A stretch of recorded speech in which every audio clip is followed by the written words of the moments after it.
bahwa KJMU itu dihapuskan atau KJMU itu dicabut atau diputus. Nah, benar nggak tuh?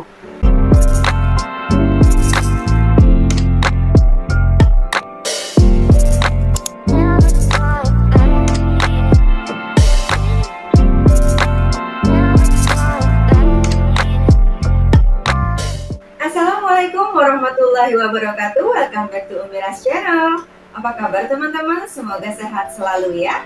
Oke, saat ini kita akan membahas satu topik yang amat sangat viral nih teman-teman.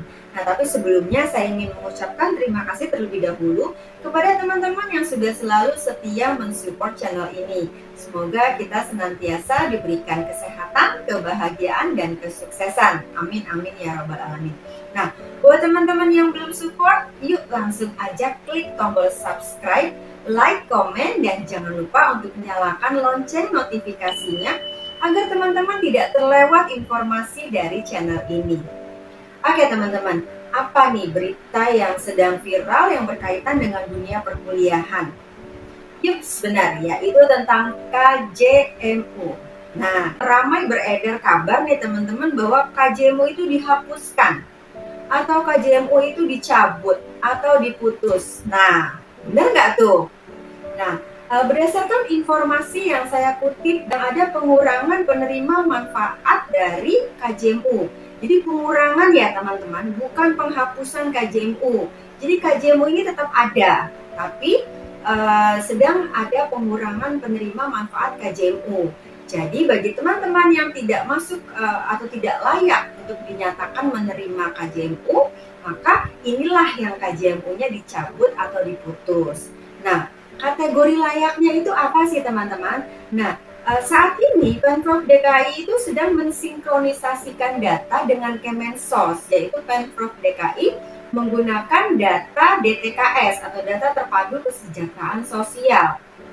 Nah, berdasarkan DTKS, kriteria yang layak untuk mendapatkan KJMU adalah teman-teman yang masuk dalam kategori desil 1, 2, 3, dan 4. Nah, apa tuh desil? Mungkin teman-teman sudah pernah dengar kata desil atau ada yang baru dengar sekarang.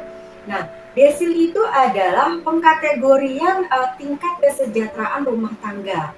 Nah, jadi untuk menerima manfaat KJMU, teman-teman itu harus masuk kategori desil 1, 2, 3, dan 4.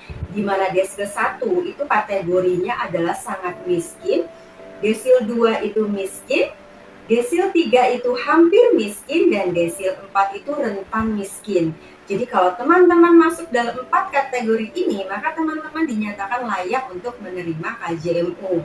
Nah, selain data DTKS, Pemprov DKI juga mensinkronisasikan data dengan Dinas Perpajakan Daerah, yaitu agar teman-teman itu layak untuk menerima KJMU, maka teman-teman itu tidak boleh memiliki aset lebih dari 1 miliar ya. Jadi misalnya kalau teman-teman itu terdeteksi memiliki tanah atau bangunan yang NJOP-nya itu di atas 1 miliar, maka teman-teman dinyatakan tidak layak untuk mendapatkan KJMU.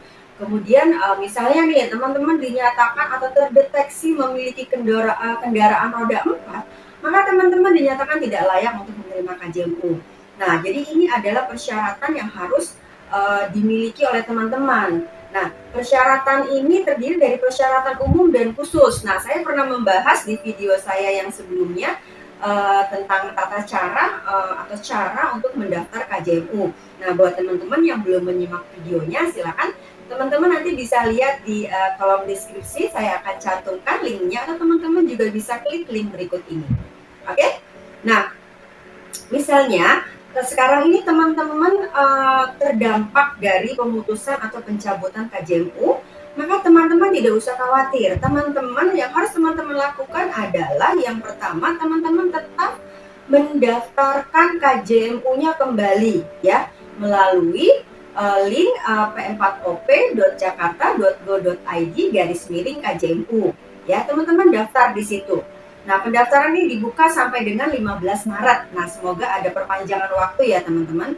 Nah, nanti setelah teman-teman mendaftar kembalikan mendaftarkan kembali KJMU teman-teman, nanti Pemprov DKI akan melakukan pensortiran data. Nah, nanti setelah Pemprov DKI itu melakukan sinkronisasi data teman-teman, nanti akan di cross check kebenaran data yang dimiliki oleh Pemprov DKI dengan kondisi real di lapangan. Maka Pemprov DKI akan menurunkan anggota atau timnya untuk mensurvei keadaan rumah teman-teman. Benar nggak nih keadaannya sama seperti data yang ada di Pemprov DKI. Nah, kalau ternyata kondisi realnya misalnya teman-teman punya kendaraan roda 4 atau rumahnya mewah, maka teman-teman dinyatakan tidak layak untuk mendapatkan KJMU. Oke? Nah, setelah teman-teman mendaftar kembali KJMU teman-teman, sementara itu jika teman-teman merasa bahwa harusnya saya ini masuk dalam kategori desil 1 sampai 4, tapi kenapa saya masuknya di desil 5 ke atas? Nah, kalau teman-teman merasa seperti itu, teman-teman itu bisa mengajukan keberatan dan minta untuk didaftarkan kembali desilnya menjadi desil yang sebenarnya. Caranya bagaimana? Caranya teman-teman silakan datang ke Pusdatin Jamsos yang ada di Gunung Sahari ya teman-teman. Nanti saya akan coba berikan alamat lengkapnya di kolom deskripsi ya teman-teman. Nah, teman-teman datang ke sana, teman-teman ungkapkan bahwa kondisi real teman-teman itu harusnya masuk dalam kategori desil 1 sampai 4 gitu ya. Karena misalnya nih rumah aja masih sewa, kemudian pekerjaan orang tua tidak tetap gitu ya. Kemudian kendaraan roda 2 juga nggak punya gitu. Maka teman-teman harusnya layak untuk menerima KJMU gitu kan. Maka teman-teman menyatakan itu atau kemukakan kondisi real teman-teman ke petugas yang bersangkutan, dan teman-teman minta untuk dirubah desilnya teman-teman gitu ya. Nah, teman-teman jangan lupa untuk membawa kartu keluarga, KTP, dan semua dokumen KJMU teman-teman gitu. Nah, saya doakan ya teman-teman untuk teman-teman yang mengajukan KJMU kembali, saya doakan nanti lolos kembali KJMU-nya dan teman-teman nanti bisa mendapatkan manfaat kembali KJMU.